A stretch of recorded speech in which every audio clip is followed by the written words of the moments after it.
what creates adaptability? Is it just the lack of specialization? No, it's the ability to learn and learn quickly. And we call these people infinite learners. The way you can tell someone is an infinite learner is the fact that they love to learn, because you have to have that joy in learning to be able to do it all the time. They feel compelled to learn. In other words, they can't help themselves from learning things. Welcome to Blitzscaling Yourself. I'm Julien Newman, and I'm with Chris Ye.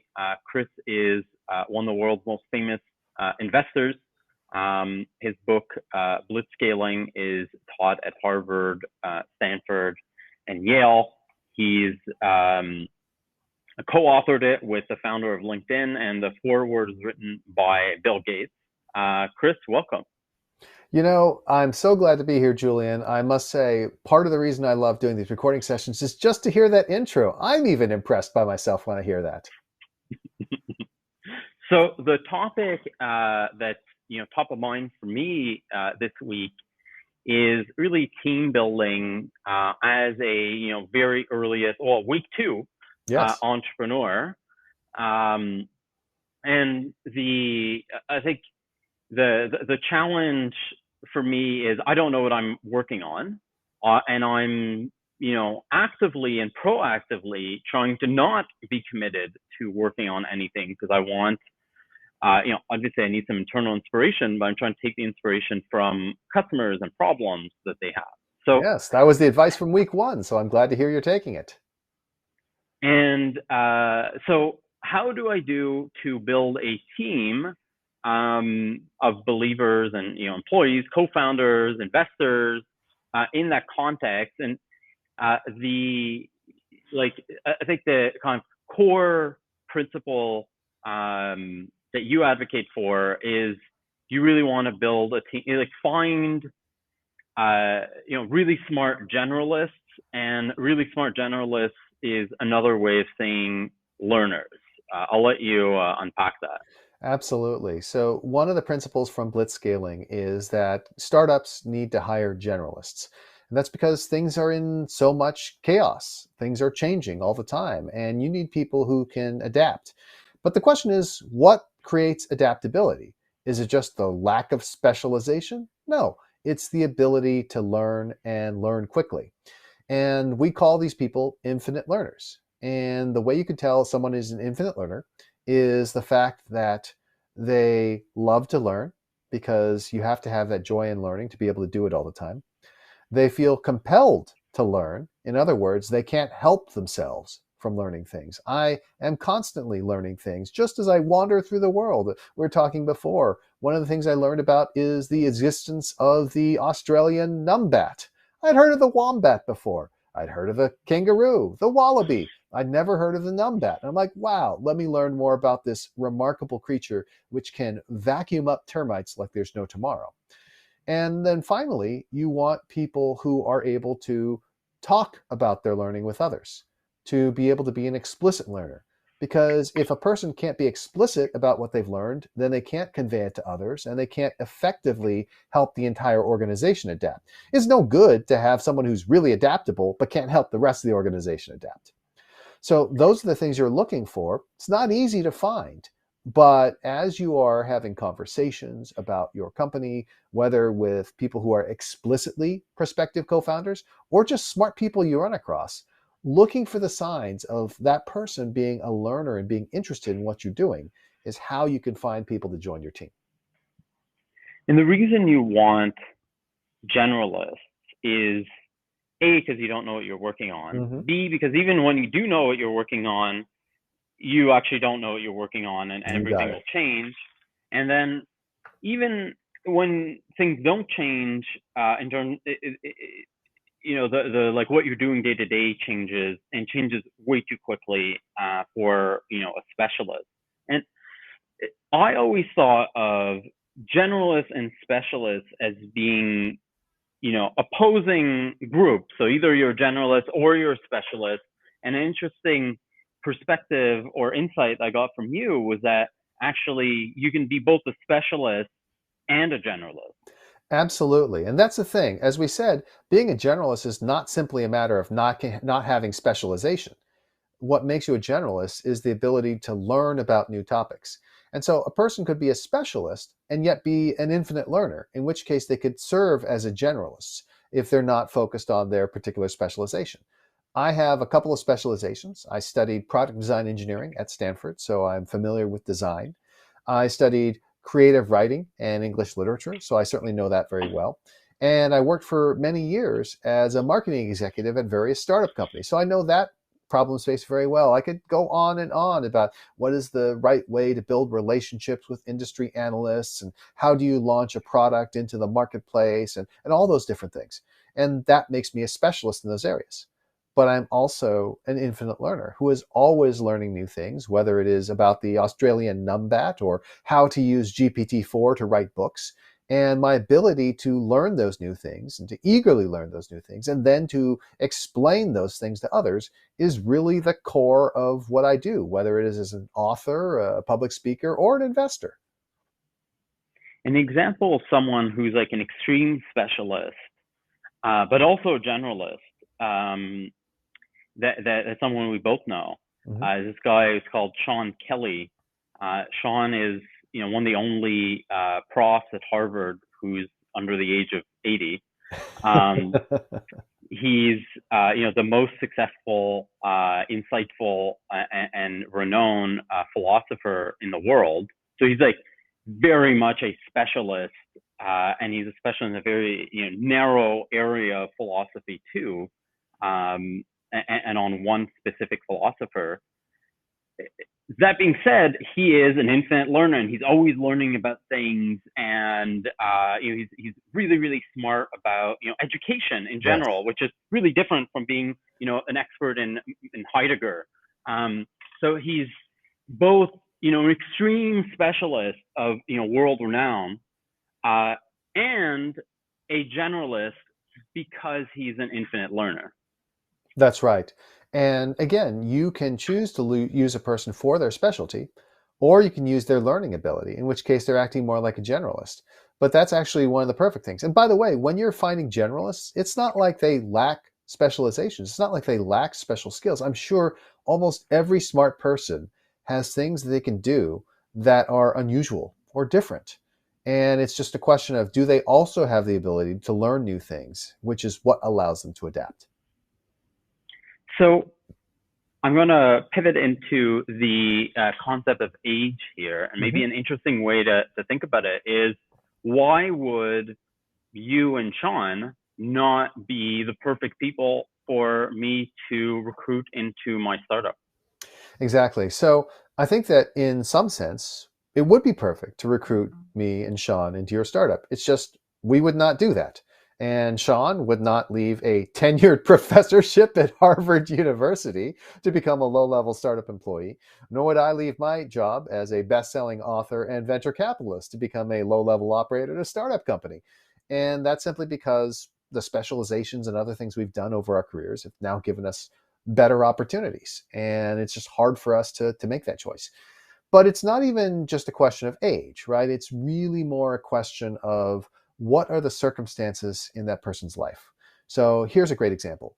Uh, I would argue that the thing that makes it hardest for someone to join a startup is when they have young children, because having young children is just a tremendously difficult thing, both from a physical perspective and a psychological perspective. Physically, you are sleep deprived and you are spending a lot of time doing a lot of unpleasant things like changing diapers and bottle feeding kids and worrying about them and so on. And psychologically, at any moment, you might get a phone call and you're going to have to drop everything and focus on your kids instead. And of course, one of the things you want to do is to spend time with your children, because children are very smart and they realize that parenting is primarily about spending time with your kids. It's not about, oh, I read these books and I've applied these principles, or rather I asked my nanny to apply these principles. It's you spend time with them, they recognize that you love them, and they build a secure attachment to you. So the fact is, I don't think that you can ask people who have young children to work relentlessly long hours and to do the kind of endless grinding that is often necessary to make a startup successful. Even if the parents are willing to do that, that's not something you should pose on their children. And that's something that is not purely age dependent, right? Somebody could have young children when they're in their early 20s. Somebody could have young children when they're in their early 50s. It's a little difficult for them to have young children when they're in their early 70s, but it's still theoretically possible. It's more that those circumstances make it difficult for them to make the kind of commitment that's required in a startup. And interestingly enough, again, it's going to generally follow certain age patterns. Most people are going to have young children in their 30s or 40s. And what you should be doing is, again, just trying to assess, does this person have the ability to make that kind of commitment, regardless of whether or not they have the inclination? Do they have the ability to make the commitment to make this company successful? Yeah, and there's, you know, really what I'm looking for are criteria, not types of people. So Correct. I'm looking for infinite learners, and I am looking for people who have the inclination and the motivation and the incentives and the availability to Right. like grind on on doing crappy work day in day out, a lot of hours. Yeah. um and it's true, and in real life most of those people end up being younger. Correct. It just makes sense. If you're considering a single individual, you don't need to worry about their age. You can evaluate them on their merits and decide whether or not they have the right package of characteristics to help you. But when you are casting your net, and you could say, well, I can speak to an audience of 120 somethings, or I can speak to an audience of 140 somethings, which one is going to be more useful to me in starting this company? Well, the former group would be more useful if you're looking for co-founders, and the latter group would be more useful if you're looking for investors. And that's just because the general way that people's lives go is that when you're in your 20s, you're more open to making the kind of commitments that are necessary for a startup. And when you're in your 40s, you're more likely to have the kind of money that would be required to be an angel investor. So there's another element which is specific to tech, like software companies, Mm-hmm. which is generally like ideally, at least in my mind, the people are going to be software engineers, and at least I don't consider myself a software engineer really anymore. But it definitely helps that I worked in that job for 5 years. Mm-hmm. Um, would you prioritize talking to engineers over others, and in what context would you do that? So I think that once again, fits into that category of individuals can be judged individually. But in general, people who have been successful academically in a field like engineering or the sciences, you can assume that they have therefore developed a certain level of analytical thinking that may not be true of somebody who came from more of a liberal arts background. Of course, the ideal is to find someone who has both, like, for example, someone who has a degree in product design engineering and creative writing. That would be fantastic. Or in the case of somebody like my esteemed co-author, Reid Hoffman, somebody who studied symbolic systems, which is a cross between computer science and philosophy. So obviously, it's wonderful to get that kind of person. But the fact is, if a person does not have the quantitative ability to be able to successfully pursue a engineering or sciences degree, it's just going to be difficult for them to work on certain kinds of tasks. They may still be fine for working on marketing communications, but when it comes to carefully analyzing a particular product and its market entry, it's just going to be harder. So absolutely, I have a bias towards people who are numerically literate and who have numerical skills. But that has to be balanced with people who are emotionally literate and just literate in general, right? That's the core form of literacy, being able to work with words, because that's actually how we communicate in this world. So how do you build a pipeline of these people? So you're me, week 2 of your startup. I want to meet people and develop relationships with people I already know who would be either good early team Right. members or a potentially good co-founder. How what are the tactics? All right. So there are two core ways of doing this, and one is talking to people you know, and one is talking to people you don't know. In terms of talking to people that you should be seeking out the smartest people that you know and talking about what you're working on. And hopefully these are friends of yours who are willing to talk to you. And the reason you're doing this is A, hey, maybe they're interested in joining you. Wouldn't that be fantastic? One of the smartest people you know working with you on the project, somebody who's a friend, that's wonderful. That's the ideal scenario. What's more likely is they know other people who, because your friend is a smart and interesting person, is likely also to be smart, interesting, and capable, and could be the right person to join you. This is the famous power of weak ties, where most people who find a job don't find it from their immediate circle, but from friends of friends.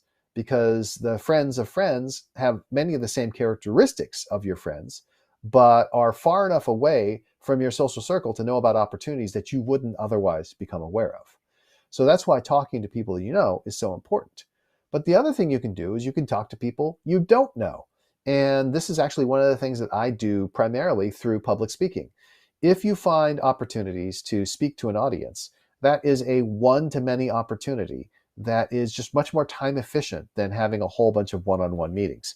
So I really find that my strategy is to give public talks and oftentimes aim towards young people. When colleges and various clubs ask me, hey, would you be willing to speak? I almost always say yes, because I want the most motivated people in that audience who say, wow, I'm really impressed with that Chris Ye guy, to reach out to me and to take that leap, which requires ambition and courage, and makes it more likely they're the kind of person I want to get to know. And that's how I've continually replenished my supply of young friends. As I mentioned in our conversation before this, once upon a time, our mutual friend Ben Kaznoka, a very impressive individual, was one of my young friends, a 15-year-old high school student that I thought was promising. I'm glad to see that particular bet paid off.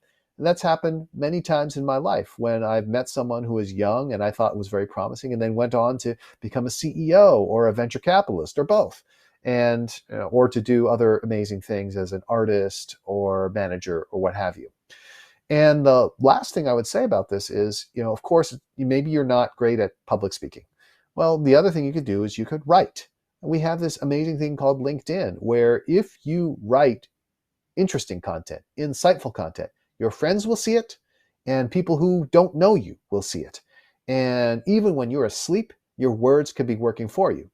Now, if you can't speak in public, if you can't write properly, I don't know what to say. I mean, how are you going to be able to actually have any sort of one-to-many communications? If you're a terrible communicator, I'm sorry, my advice won't help you very much.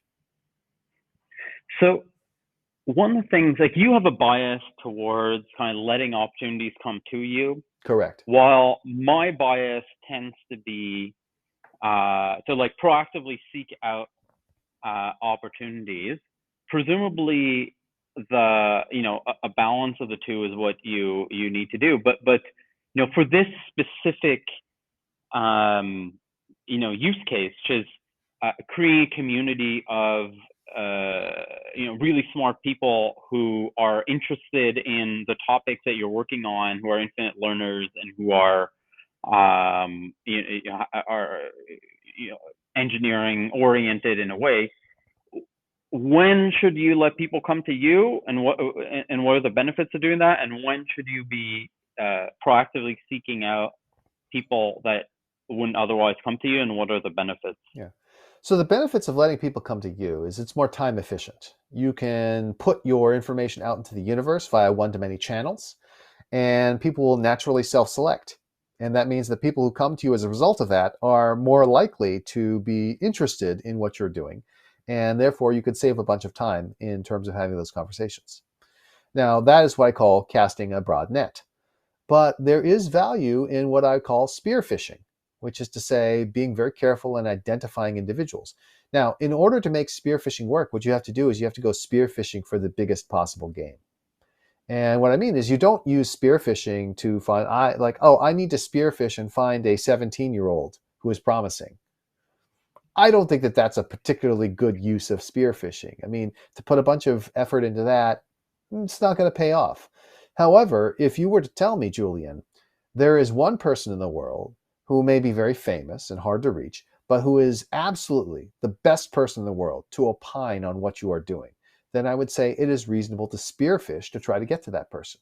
And that may involve researching mutual connections, reading everything they've written on the topic that you think is interesting, developing a relationship with them on social media by following and liking, even though even though you don't hear from them directly, so that you can eventually spearfish. Because even if that person doesn't help you directly, it is again very likely that the people they know could fit into that same category. And they may very well pass you down or pass you on to someone else. And in which case, that spearfishing would have been successful. So if you're going to go spearfishing, aim for big game. So your advice is generally let people come to you and create opportunities for people to come to you, and then identify people who are like really, really, really worth your time, and over invest in really driving value for them and getting access to them, which might take take a lot of man hours and a lot of calendar days. But like those are kind of like the two modes. Correct. Exactly. If you're going to invest heavily, you need to make sure that the value of the target is worth it. And when you're doing that with, for a startup, it's like probably people who would be potential co-founders would be, the people would be worth spearfishing. Correct. People would be early recruits would be worth letting them come to you. Yes, I think that's right. And it could be, co-founder, it could be an investor, it could be the perfect person to anoint you and make you considered one of the leaders in the field. All those are true. And again, I've employed that in my career as well. When there was a very important prospect, whether for a sale or for investment or something like that, I would research them in depth, really understand who they were and what mattered to them, and then based on that have the opportunity. But then it would also be the case that sometimes it's just lucky. I was at a conference last week. I was speaking about AI. One of the other speakers was a very prominent executive, somebody who was the CEO of an extremely large financial services institution for over a decade, someone who is on the board of a number of the world's most famous universities. And he heard me speaking, and we just happened to be able to catch an Uber to the airport together. And he was like, I really was impressed with what you said, and I want to stay in touch. And we had a nice long conversation, and we'll be talking again in 2 weeks. So I'm going to reel off a couple things that I've found have been working well for me, and I want to get your reaction, and then we'll, wrap this up. Sounds good. So I'm creating this one-to-many content with you, and that has mostly just enabled me to leverage your network and then just have like content to send to. I now have a lot of followers on LinkedIn. I have 7,000 followers. Nice. So it's just like getting in front of these people through one-to-many content, and people always talk to me. They're like, "Hey, yeah, I saw you posted." So that's something that's worked, for me. Another thing that I've been doing is just doing customer interviews. Yes. So I'm trying to learn about specific areas. So it's, what we discussed last week is just like seeking out customer problems by talking to them. And I've been doing that, and that's been a way of doing what you're saying, just getting in front of people. Mm-hmm. And the third one is, working on small projects with folks and with young people. So we've involved multiple, students in organizing our podcast, or I have, students who've been helping me with doing research for my business. And these are just like small, 5-hour a week projects for them, but it enables me to get to know what it's like to work with them, and vice versa. Let me comment on that briefly, because I think that one's worth highlighting. The other ones I completely agree with as well. I think it's good strategy. But the small projects thing, I think that the thing that people miss is the fact that it is a way of interacting with people that is extremely low on false positives. And what I mean is this: if you engage with someone on a small project and they take it seriously and they deliver, then they will almost certainly take a larger project seriously. If you engage with someone on a small project and they don't take it seriously, it's possible that they would engage in more extensively on a larger project, but you don't know. But if they engage on that small project, then boy, go and try something bigger with them and just keep on trying bigger things until eventually they may be your co-founder. So Chris, this has been super insightful for me, and thank you for your time. Thank you for the audience for listening to this, and mostly thank you to our producer Jeremy and our head of content Shalok, who make all this possible. Yes, and I'm afraid I will not be here for a live broadcast next week because I will be in Bangkok, which is ironically enough where you are right now. We will pass like ships in the night. But I will be back the week after that and looking forward to speaking with you again.